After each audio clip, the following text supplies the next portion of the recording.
cut, and we're back on for the after bits. That was great. Great. That was a really good Thank you. conversation. Thanks, Carl. Thank you. I like that. Yeah. So the final question I had is, I have to admit, and maybe this is because I was raised in a very Christian fundamentalist home. I mean, when I say fundamentalist, it invokes, especially in our current era of Islamic Yes. fundamentalism Yeah. Yeah. and terrorism. Not that they're necessarily the same, but it brings up some pretty extreme things. Anyways, I lived in a fairly heavy-handed Christian household, Hmm. uh, and part of my rebellion was everything that my father, who was Jehovah's Witness at that time, Hmm. called demonic. I got Hmm. obsessed with dark stuff. And so when I was reading your book, one of the things that I found really enticing was Satanism. And Hmm. not that Satanism is that what I just said, that sort of exact Yeah. rejection, like how Satanism is represented by the Catholic or the Christian institutions, but specifically Satanism as like a magical culture. Hmm. Hmm. Um, can you maybe just give a brief sort of idea of what is Satanism, what it's about, and just an added bonus, if there's any association within Satanism to drug use, and drug use as being a important factor in it, to sort Hmm. of like throw that into the pot as well. Hmm. Sure. Sure. I think that um, you have to because as with any controversial subject or any controversial symbol that's been used by people that has then been used in groups, etc., there have been these conflicts back and forth, not only against the antithetical people or religions or movements, but also in between, like bickering. That's a classic, unfortunately, of occultism, where groups basically saying the same things, but they have to bicker. It's in human nature to fight in that sense, which is ridiculous. But Anton LaVey was very, very creative magician and occultist, and of course also a Satanist. And since he codified via his writings, his books, and also via his creation, which was the Church of Satan. I think that there's like no more influx necessary, because he did such a good job at it, and the Church of Satan since then has kept up that good work. And it's interesting that LaVey was very interested in magic and historical occultism and all those things, but he was also very much of a psychology buff. He liked psychology, so he tried to mix these two strains. And, for instance, didn't call the magical temple a magical temple.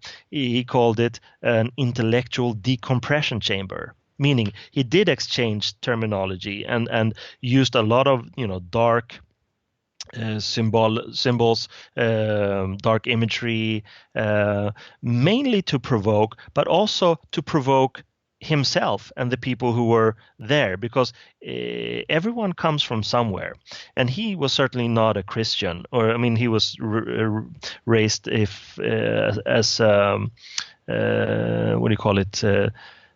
In Jewish family, but they were not they were definitely not Orthodox. They were just like liberal, almost secular, and that's something that has lived on too. I think his creation or his input in that also has lived on in the Church of Satan. But that group describes itself as being atheist. There's no anthropomorphic Satan. There are no like gods or deities or any sort of supernatural thing. It's there in the romanticism. It's there in the ritual aspects. It's there as psychological tools to evoke certain things within yourself. Um, but that's kind of interesting, because that's a breakaway, because most previous magical groups, whether satanic or just plain old occult, they've always had some kind of pseudo religious leanings, meaning there's some kind of connection to a higher force that the members have believed in.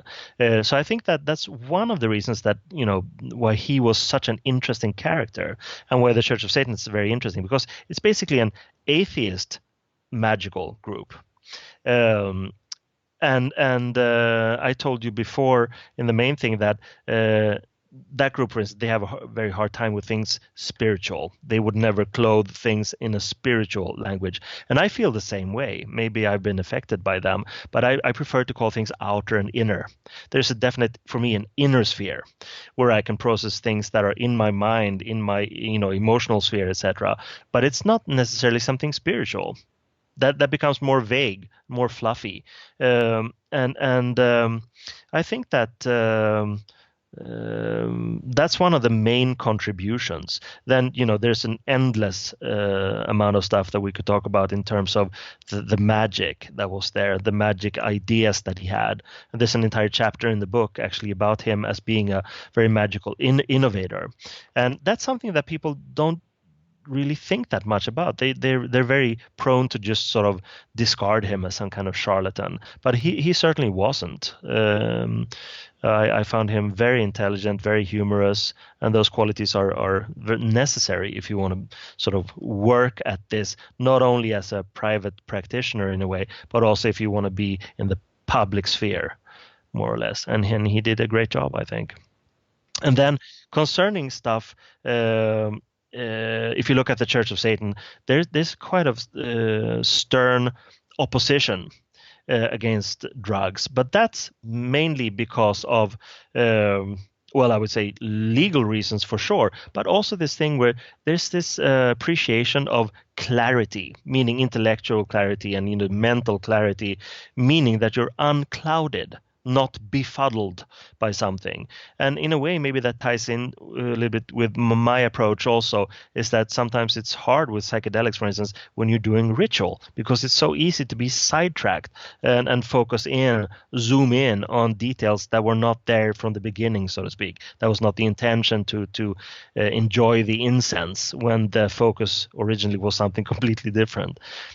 So I think that the approach of the Church of Satan, and I only care to comment about what they think. I can't really comment about what any other sort of satanic groups think. I'm sure there are groups who like psychedelics a lot, or drugs in general, and integrate that in their belief system, which might or might not be satanic. But the Church of Satan, they just want individuals to be very clear and sober. That doesn't mean that you can't take a drink or experiment, but the overall impetus or overall attitude is one of super clarity in a way.